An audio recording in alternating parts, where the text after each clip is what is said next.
Number 1. The last time Olga Weisfehler spoke to her brother Boris was in late 1984, just before he flew to Chile for a hiking holiday. "I need to get away from all this snow in Pennsylvania," he told her. "I'm heading south. It's summer down there." Days later, Boris Weisfehler was stepping out into the foothills of the Andes Mountains in southern Chile, a rucksack on his back and an open trail ahead of him. But he never made it home. In January 1985, his backpack was found by the side of a river. Mr. Weisfehler, who was 43, has not been seen since. A Chilean investigation that same year concluded that Mr. Weisfehler, an experienced hiker, had drowned while crossing the river. But his body was never found. Then, in 2000, declassified U.S. documents suggested Mr. Weisfehler might have suffered an altogether more sinister fate. The documents cited a witness who claimed to have been part of a Chilean army patrol that seized Mr. Weisfehler and took him to Colonia Dignidad, a secretive Germanic agricultural commune set up in Chile in the 1960s. It is known that Gen. Augusto Pinochet's military dictatorship, which ruled Chile from 1973 to 1990, occasionally used Colonia Dignidad as a torture and detention center. The witness said Mr. Weisfehler had been interrogated at Colonia Dignidad before being forced to kneel and murdered with a shot in the nape of his neck. Although the allegation has never been proved, it helped lead to a new investigation. In 2012, a Chilean judge charged 7 former police and military officers with kidnapping Mr. Weisfehler and an 8th man with being an accomplice to the crime. Mr. Weisfehler's family hoped justice would finally be done. In 2015, Chilean authorities communicated that there was some movement in Chile to address the human rights violations that occurred during the military dictatorship of Augusto Pinochet. Additionally, at that time the Ministry of Interior joined with the Human Rights Program to investigate Dr. Weisfehler's disappearance. However, the former judge in the Court of Appeals closed the investigation a month later. In 2016, that same judge issued a final ruling. He ruled that the human rights atrocity only qualified as a common crime, applied the statute of limitations, and acquitted the accused. In February 2018, the case was reopened but moved ahead very slowly. The judge required that some of the 8 men charged with the death of Weisfehler must have psychiatric evaluations. The case was postponed indefinitely until the evaluations were completed. All of the defendants involved were over 70. Recently, the Chilean Court of Appeals upheld the legitimacy of the early judge's ruling that the happenings in the case were lawful. The next steps would be an appeal to the Supreme Court, and if that is not successful, the case could be presented to the court at the Organization of American States, but that process could take another 6 to 8 years. Olga Weisfehler, backed by the U.S. Embassy, has lodged an appeal against the judge's ruling. "If we lose, I'll go to the Supreme Court, and if we lose there I'll go to international courts," she vowed. "I can't let this go." For now though, she and her family are no closer to finding out what happened to Boris Weisfehler that January, more than 30 years ago, in the hills of southern Chile. "I have countless sleepless nights wondering what really happened to my beloved brother," she said. "I am still waiting for the answers as to why, where and when Boris lost his life." Number 2. In April 1989, a single car accident sparked a decades-long search for a missing Montana woman. She still hasn't been found, but she's somehow been reported as seen thousands of times. Getting into a car accident is undoubtedly one of everyone's worst fears, and it's a fear that becomes amplified at night. The darkness adds an unsettling element to something that's already pretty traumatizing, and it's easy to imagine how bad could go to worse if help wasn't able to find you easily. Imagine, though, if help was able to find your location, but not you because you had walked away from the accident yourself. Even stranger, imagine if you were never found afterward, but people reported seeing you over 5,000 times since that night. As crazy as it sounds, it's the true story of a woman named Patricia Meehan. On the night of April 20, 1989, a woman named Peggy Bueller was driving down Montana Highway 200 in Circle, Montana, with her father. During their trip, at approximately 8:15 p.m., they noticed a car driving on the wrong side of the road, and it was headed straight toward them. They managed to swerve out of the way in time, but the car behind them wasn't so lucky. The car crashed into that of Carol Hines, a police dispatcher who happened to be off duty at the time. Alive and completely unharmed, Hines emerged from her car and, as she surveyed the scene before her, saw a blonde woman get out of the car that hit her. That woman walked right up to her and, while she didn't say a word, Hines said the woman gave her a look that felt as if she was staring right through her. She walked away and made her way over a nearby fence, Bueller saying she later saw the woman look at the scene as if she hadn't been involved in any of it at all. As I looked out across the accident, I noticed someone on the other side of the fence, standing there like a spectator, not like it had happened to her, she said. Eventually, the woman walked away into the field and completely vanished into the night. Prior to her bizarre disappearance, Meehan lived a fairly normal life in Bozeman, Montana. Though she had previously studied early childhood development, she had abandoned that pursuit at some time to become a ranch hand, her love of animals being the reason behind the switch. She also worked a few odd jobs in addition to working on the ranch, just to bring in whatever extra money she could to support herself. Before her accident, the last person to see Meehan alive was her landlord. He noted that the woman wasn't quite acting like herself at the time, and she seemed almost hyper. He's not the only one to notice any unusual behavior from her, either. Her mother noted that sometime prior to her daughter's disappearance, she had seemed increasingly depressed, quiet, and detached. She was, I guess, taking in her own life. What did she accomplish? Her mother, Dolly Meehan, said. I think she missed having children because I think she realized she really loved them. Not much is known about Meehan's life directly before the accident, but some theorize she may have been trying to take her own life by driving on the wrong side of the road that night in 1989. Her family later found Meehan's camera with a roll of undeveloped film still in it. Once processed, they saw that Meehan had taken a rather chilling self-portrait in a mirror. It was a photo that solidified for them just how troubled Meehan may have been at the time. Within a half hour after the accident, authorities had determined that 37-year-old Meehan was the unidentified blonde driver who was involved in the accident.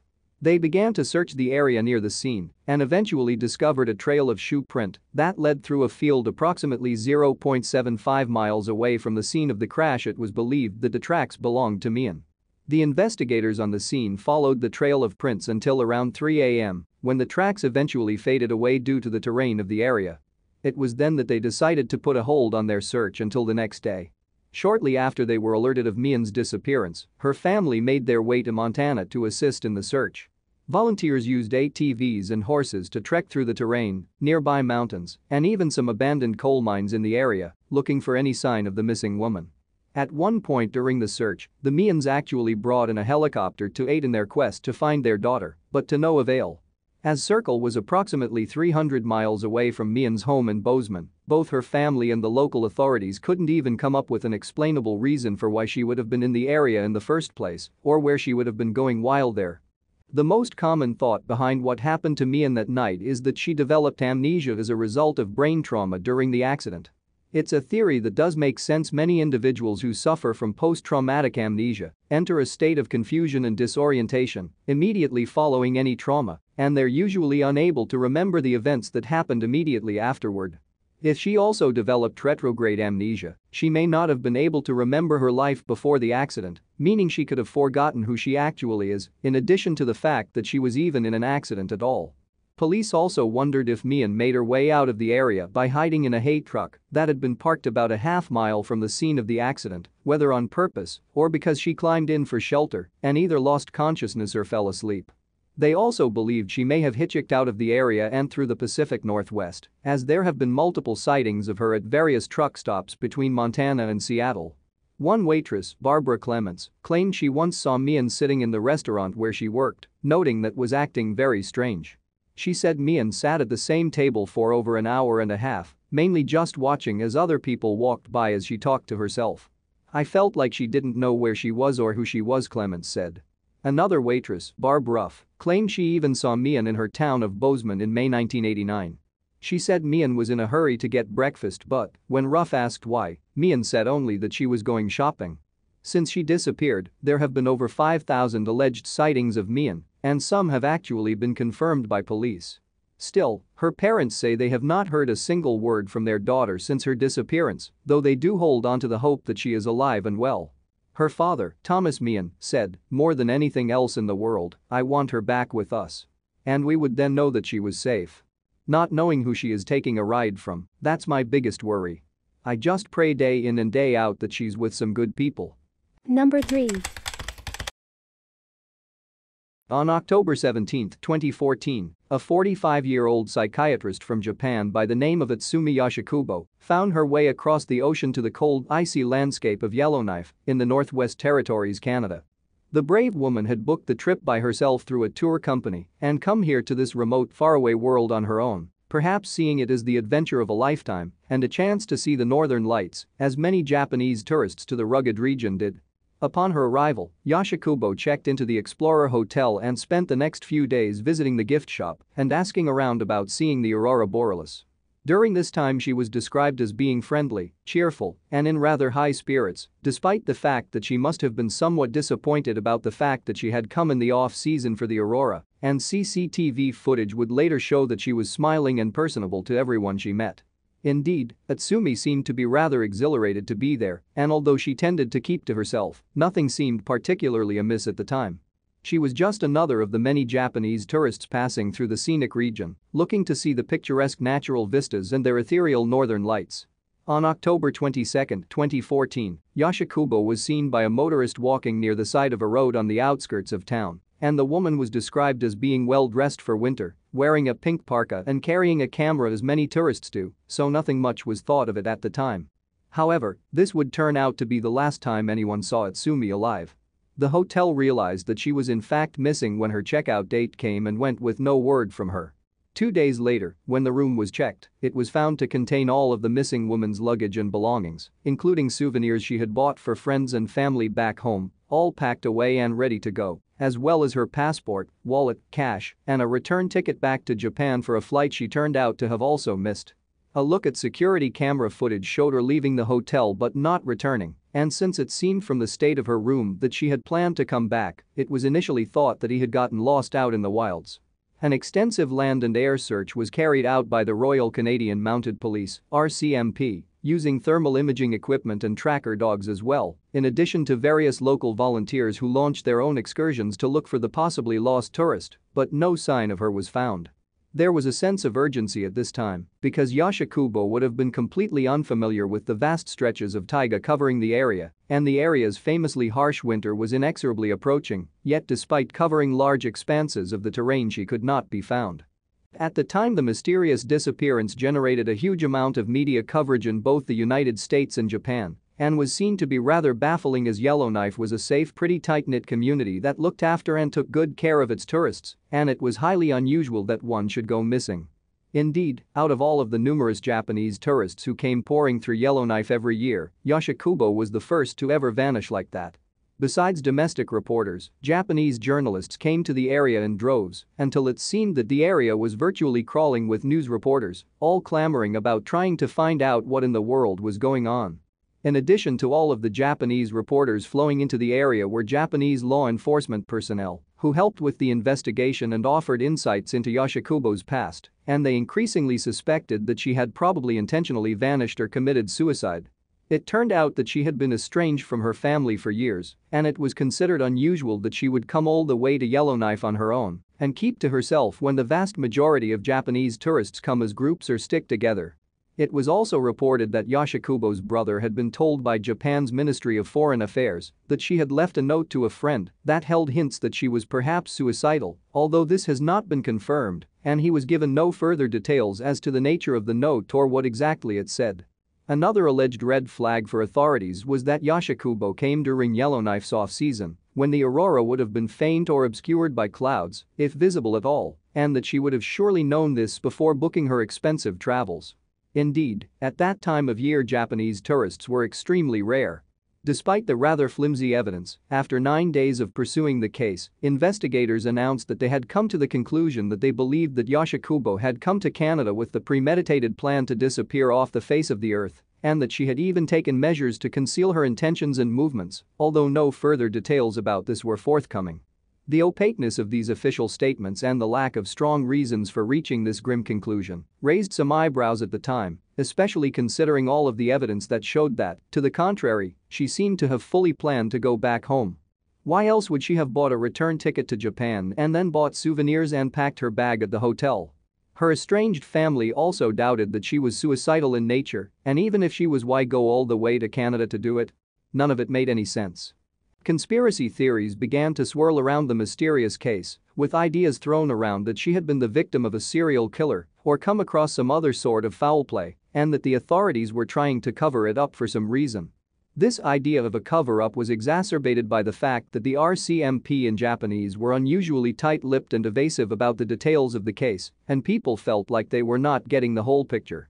To their credit, authorities searched the wilderness for Yoshikubo for a further 10 months, ultimately to no avail, and it was thought that with every passing day her chances of being alive dropped dramatically until searchers were expecting to find a frozen corpse rather than a living person. Without a body, it was hard to know just what was going on, what had happened to her, or who to believe, and the case of Itsumi Yoshikubo became one of the biggest unsolved mysteries to ever hit Canada or Japan. On August 31, 2015, a major breakthrough would come on the steadily cooling case when a hiker came across some discarded woman's belongings and some bone fragments scattered about in a remote area to the north of Yellowknife. Upon being tested and analyzed for months, the remains and belongings were discovered to be those of the missing woman, finally answering the question of whether she was still alive or dead, but answering little else. The remains, what few there were just pieces of bone and so badly damaged by the elements and the work of scavengers that it was impossible to tell the cause of death or how they had ended up there. It was unknown if she had died in that spot or had been dragged there by an animal or dumped there by a killer. She could have walked out there by herself and died of exposure, been attacked by a wild animal, or murdered. She could have been killed by Bigfoot for all anyone knew, and the scant remains and their location did little to bring any answers. Incredibly, even with this grim discovery, authorities have not been particularly forthcoming with new information, which some have seen as suspicious. The case of Itsumi Yoshikubo, while officially closed with the finding of the remains, still continues to baffle. No one really knows why she came to Yellowknife alone or what happened to her after that. No one knows why she went out on that walk or why she did not return. No one has been able to track down the mysterious note that she supposedly wrote to her friend before leaving. It is unknown whether she simply got lost, killed herself as was originally presumed, or was the victim of an animal attack, foul play, or whatever. Although the details have been murky, one CBS documentary directed by Jeff Morrison entitled The Missing Tourist has gone into great depth trying to uncover the whole story from beginning to end, including interviews with family members, friends, and colleagues of Yoshikubo, as well as Japanese police on the case and residents of Yellowknife who were there at the time. But although the film provides an incredible amount of detailed information and insight, it often runs into frustrating dead ends, and even it is not able to solve the shadowy mystery once and for all, only managing to scratch the surface somewhat and put a human face on the whole sensational case. For now, the strange case of Itsumi Yoshikubo retains its cloud of mystery to a modern world leader quitting his/her job to become an astronaut. Number 4. The woman whose best friend went missing in 2017 is hoping a new documentary will finally help solve the curious case of the beloved schoolteacher. Hannah Up, a schoolteacher who went missing on St. Thomas in the Virgin Islands in 2017, is the subject of a new special hosted by Elizabeth Vargas, who is behind the new A&E Network's docuseries, The Untold Story, about events that have a profound impact on our country. Up's friend Maggie, also a schoolteacher who has asked that her last name not be used over privacy concerns, said she quickly bonded with Up after they met in St. Thomas in 2015. Up was a teaching assistant for preschoolers at a Montessori school. "We did Zumba together," Maggie recalled. "We worked together. We cooked meals together, went to concerts together, did trips together. We were very close. And I think for the most part she loved living in St. Thomas. There are a lot of good things about living there. She loved her job at the school. It was something she was really passionate about concerning her life on the island. She also loved going on boat trips, swimming, snorkeling, just being on the ocean. She just loved living on the island." However, Maggie insisted Up wasn't acting like her usual self when they reunited after the summer of 2017. "She told me that the fall was a very hard time for her," Maggie reflected. "She told me she struggled in the fall but didn't explain the extent of it. I later felt a little guilty that I didn't know why about one of my best friends. That I hadn't gotten that far to get that information out of her." When Hurricane Irma hit St. Thomas on September 6, Up had embarked on her 4th year of teaching. Hurricane Maria, another Category 5 storm, was forecast to hit the island the following week.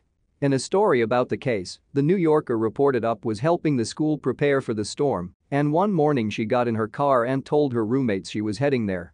But she never showed up at the school and vanished.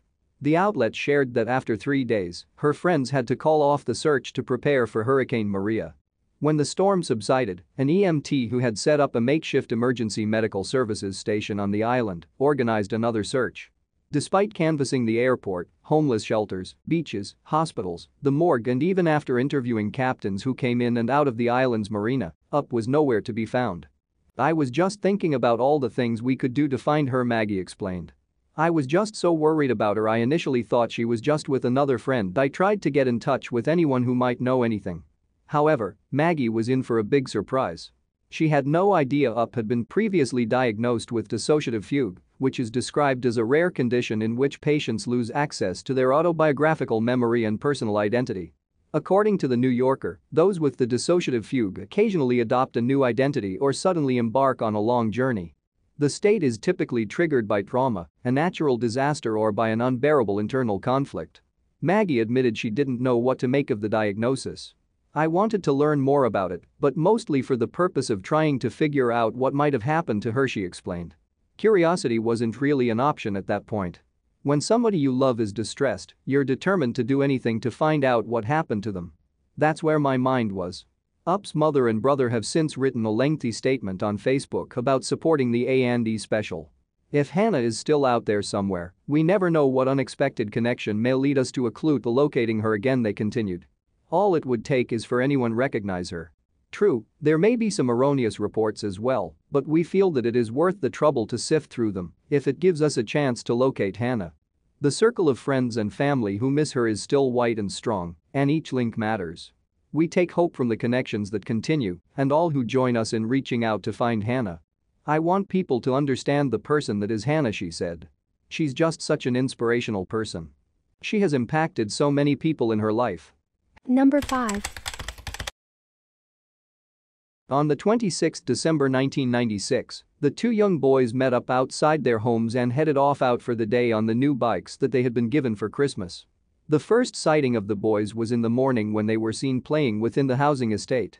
They then moved to Meriden Park, which was situated 0.3 miles from Chelmsley Wood Estate. Here they played with other children their age before a policeman came to speak to them about the dangers of playing on a frozen lake. The boys then left the park, and it is unknown as to where they went, but later on that evening they were back in Chelmsley Wood playing outside their homes. Just before midnight, David Spencer left Patrick Warren and headed home alone. It was not unusual for children to be out this late in the area. After all, it was the school holidays, and everyone reported how the estate was so close-knit. David Spencer's mother recalled how David then rushed in and asked if he could stay at Patrick's older brother's house, which was located on the next street over from their family home. His mother said yes, but instructed him to head straight to Patrick's brother's because it now was very late. David agreed and rushed back outside to find his friend. It was around midnight by now and David and Patrick were reunited.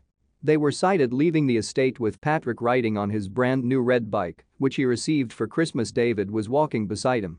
At 12:45 a.m., the young boys had obeyed their mothers and were still out on the streets of Solihull. They went to the local petrol station, which was pretty much right around the corner from their homes, and purchased a pack of biscuits. They then left the petrol station and were sighted by the petrol attendant working that night. He recalled them walking off in the direction of the large shopping center. This was the last sighting of the young boys. The following day, Derek Warren, Patrick's brother, heard of the boys' plans to come stay at his house and quickly informed his mother and David's mother that the boys had not arrived. It was at this point that the families of both boys began searching the neighborhood and shopping center. They phoned the police and an investigation began. In the first hours of the day, the police worked on door-to-door enquiries and searched local hangout spots for the young children. It was a well-known fact at the time that the police did not think that the young boys had been taken, but were in fact playing a joke on their parents and that they would return in the next couple of days. The theory was that the boys were staying close with some friends. The police then decided to do a televised appeal where they never suggested that the boys had been taken, but instead told the public that they were worried for the boys' safety, but that they knew they were very streetwise. This was not the reaction the boys' parents had expected from the police. In later interviews, they stated how they felt the police did not care for their children, but in fact dismissed any claim that this was a more sinister crime. In essence, the police concluded that the boys had rebelled against their parents, just like they had with the curfew that night, and were more than likely at a friend's house. Because of this, the police only offered £500 reward for anyone who could give information on where the boys were staying.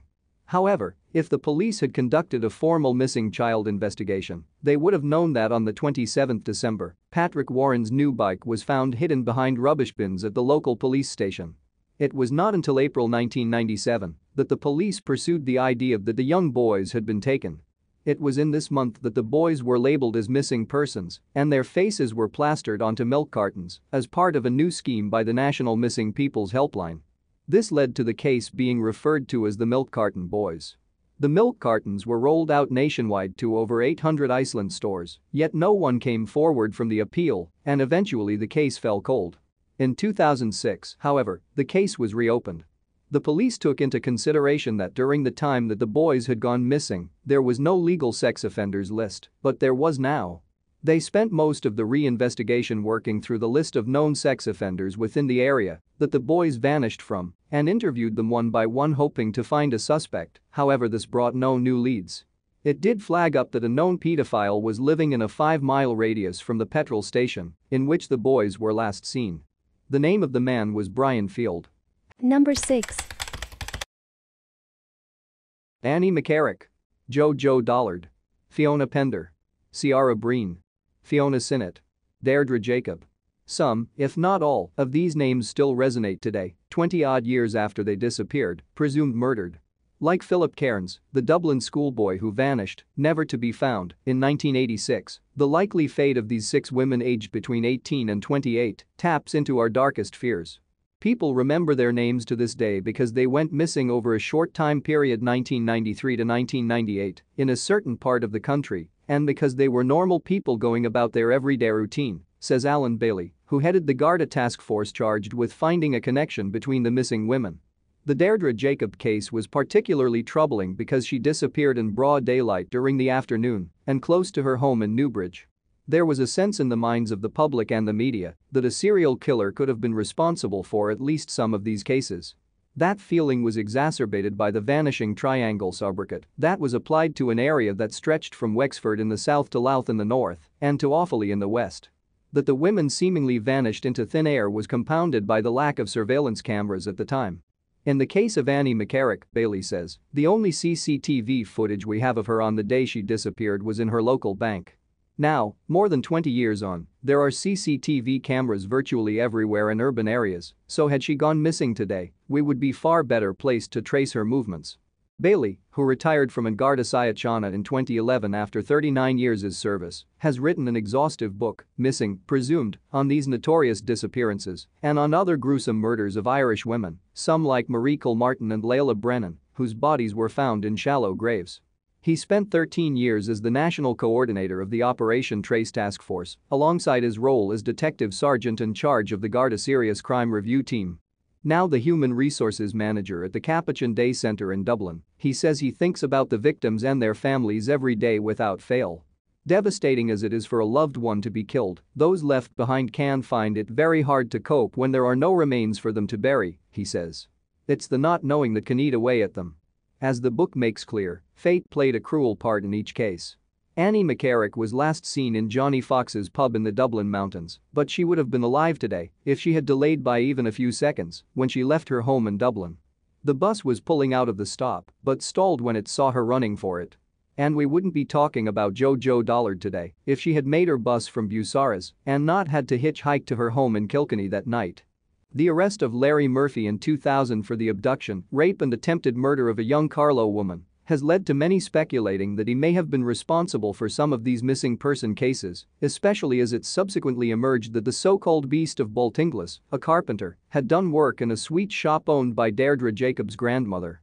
The chapter on Murphy is especially chilling, not least when one considers that he was on the verge of strangling his victim in the woods of the Wicklow Mountains when a pair of hunters came on the scene.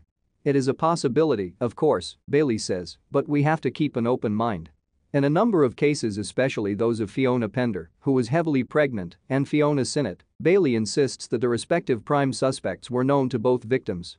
As yet, there just isn't enough evidence to convict them.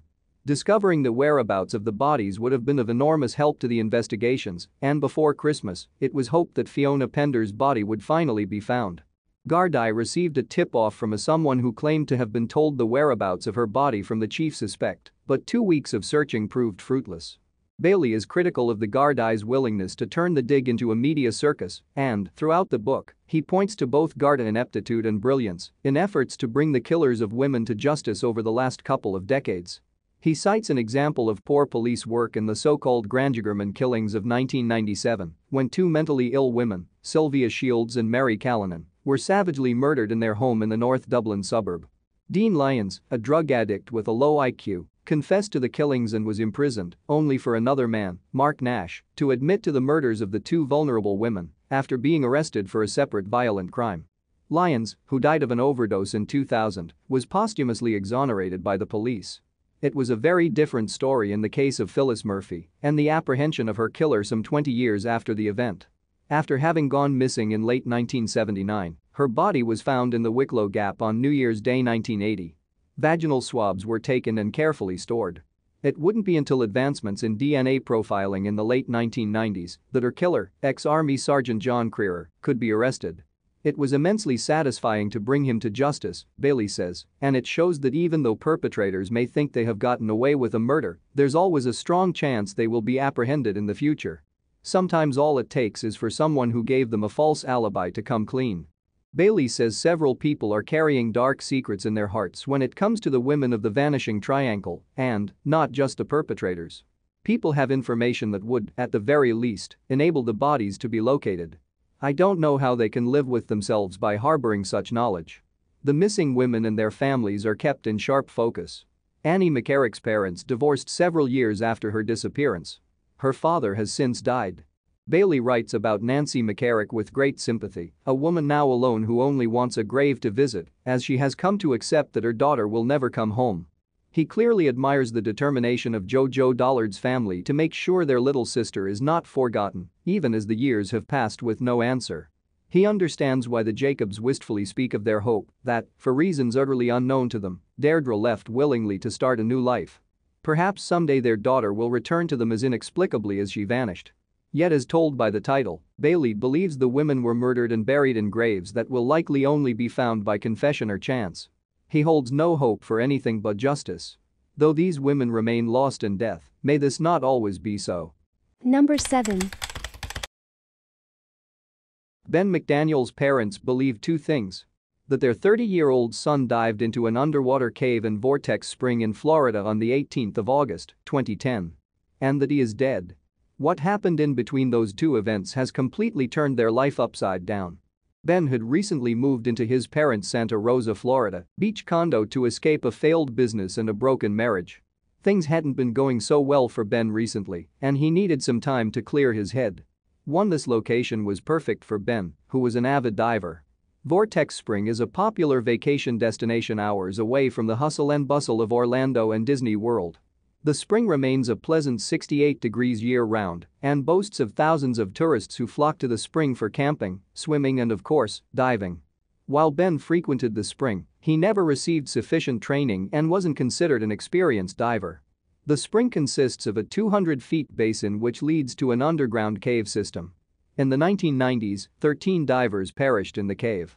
As the sun faded on the 19th of August 2010, Ben walked down the narrow dock and slipped in the clear, warm water of Vortex Spring. He was wearing a dive mask, fins, and a wetsuit. What happened next is enshrined in mystery. 2 days later, it was noticed that Ben's car was still in the parking lot where it had remained for the past 2 days. The spring was closed, and crime scene tape was tied from tree to tree while his disappearance was investigated. There was no sign of a struggle at his car, and his belongings were untouched, including $1,000 in cash. Police assigned divers searched for Ben for days. Armed with flashlights, they searched the spring. Cadaver dogs picked up a scent along the bank of the spring, as well as one in the water, but when county health departments sampled the water, they found no indication of a spike in bacteria consistent with decomposition. Witnesses came forward to say they had encountered Ben on the evening of the 18th of August. He was descending down towards the cave, which starts 300 feet from the cavern. At the entrance to the cave is a sign depicting the Grim Reaper. It contains a warning to divers of the consequences of diving past that point. Prevent your death. Go no farther. There's nothing worth dying for, it ominously reads. Ben reached the locked gate at the entrance to the cave. Only experienced divers were given a key to the lock. Ben wasn't an experienced diver, thus he had no key. Eduardo Terran, however, was an experienced diver as well as an employee at Vortex Spring. He had come to know Ben in the past couple of months. As he watched Ben attempt to open the gate, he retrieved his own key and opened the gate, allowing Ben to swim though. This was the last time Ben was ever seen. Eduardo later passed a lie detector test. Over the forthcoming years, experienced divers continued to search the spring for any sign of Ben, at the request of his parents who had offered a reward.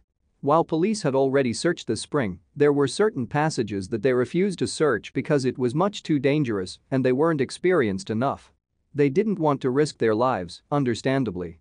Ed Sorensen, an experienced diver who owns a dive shop, searched the spring scrupulously. He wriggled through minuscule crevices that Ben, who stood at 6'1", would have been much too large to fit through, but he was determined to search every single inch of the cave system. While divers couldn't find Ben, they did find 2 decompression tanks which are left by divers as they ascend to avoid decompression sickness. It was concluded that these tanks had been left behind by Ben. Other than the 2 tanks, there was no sign of Ben. No dive mask, no fins, no wetsuit, no body. Many divers are adamant that Ben isn't inside the cave. One of the experienced divers who searched for Ben, Kevin Carlisle, explained. "We may never know the truth of where he is, but we do know where he isn't, and that is because of a lot of talented and qualified divers." As they searched the tiny passages, there was no sign of human activity. There were no marks on the limestone where a diver's helmet or tank would have scraped the cave ceiling. There were no signs of activity from aquatic scavengers like one would assume if there were a deceased body down there. Some theorized that something more sinister happened to Ben. That he was murdered. The McDaniel family hired Lynn Marie Carty, a private investigator. While investigating, she found some unsavory characters associated with the Vortex Spring. The former owner, Lowell Kelly, was charged with driving an ex-employee into the woods and accused him of stealing money before beating him viciously with a baseball bat. The ex-employee managed to escape into the woods but was left so shaken that he moved his family out of town and swore he would never return. On the evening Ben disappeared, an inebriated Lowell showed up at the spring and asked if it was too late to go diving. Too coincidentally, Lowell died under suspicious circumstances 2 years after Ben disappeared. He was found unresponsive at his home after suffering blunt force trauma to the head. Nevertheless, police refused to treat it as a homicide, much to the dismay of Lynn Marie Carty. Others theorize he faked his own death. Several posters on scubaboard.com lean towards this theory, adding that he's probably living it up in Mexico. He had a failed marriage and financial trouble. In fact, he owed the IRS $48,861. Despite his woes, Ben had started to turn his life around. He had a new girlfriend in Florida and had been talking about starting his own business. This is the theory that Ben's parents believe the least. They are adamant that he wouldn't do something so cruel to them. In 2008, the McDaniel family suffered a tragedy when their youngest son, Paul, died from a stroke. "We know our son to know he wouldn't put us through that again," said Patty, Ben's mother. The grim mystery of where Ben is haunts the McDaniels family. Without a body, closure is impossible. To this day, they haven't given up hope that one day Ben, dead or alive, shall be found. Number 8. Anthonette Christine Cayedito was born on Christmas Day, 1976, to Penny Cayedito, a Navajo woman, and Anthony Montoya. The relationship between Penny and Anthony dissolved, and Anthonette and her younger sister, Wendy, stayed with their mother in Gallup, New Mexico. The family had an apartment not far from Route 66. There, Anthonette, who was called Squirrel, spent a lot of time taking care of her siblings. At 9 years old, the young girl had a lot of responsibility. On April 6, 1986, Penny was at a bar with friends. She returned home at midnight and sent the babysitter home. At about 3 a.m., Wendy reports that she and Penny heard a knock at the door. Anthonette asked who was on the other side, and the individual claimed to be Uncle Joe. When she opened the door, Anthonette was grabbed by 2 men. She fought and yelled to no avail. Wendy recalled seeing the men put Anthonette in a brown van, but she did not recognize it or the men. Seemingly, 5-year-old Wendy went back to bed. Penny woke up in the morning at around 7 a.m. to get the children ready for church, only to realize that Anthonette was not home. She talked to her neighbors and called the police. Nobody could find any trace of Anthonette.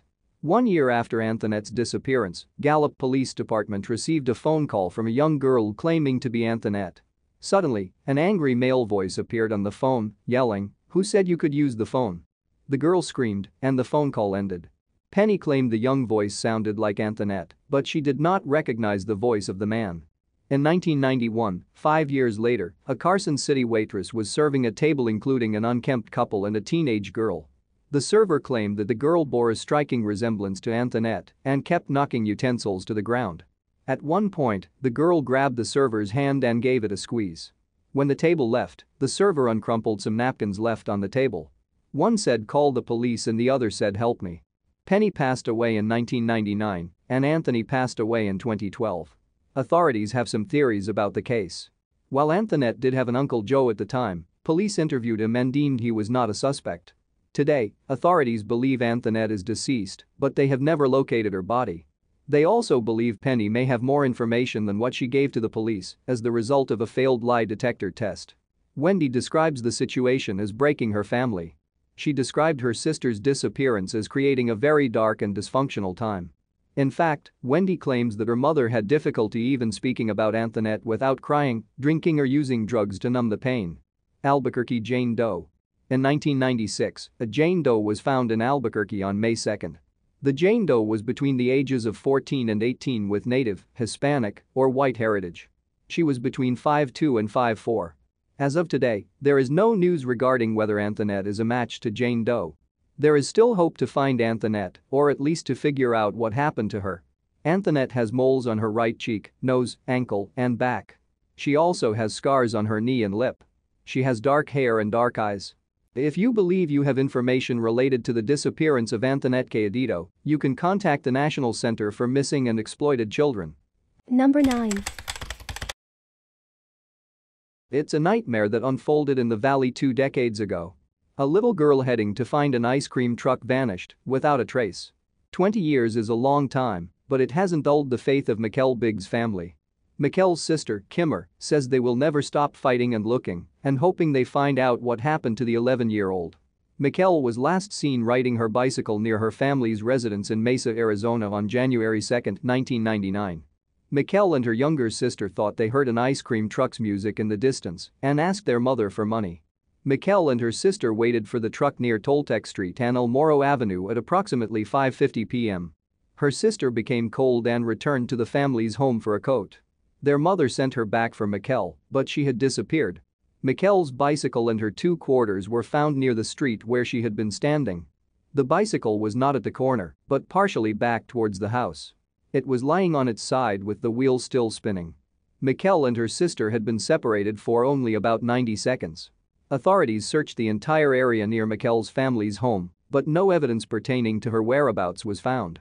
Search dogs lost her scent after only a few feet, suggesting she was placed into a vehicle and driven away.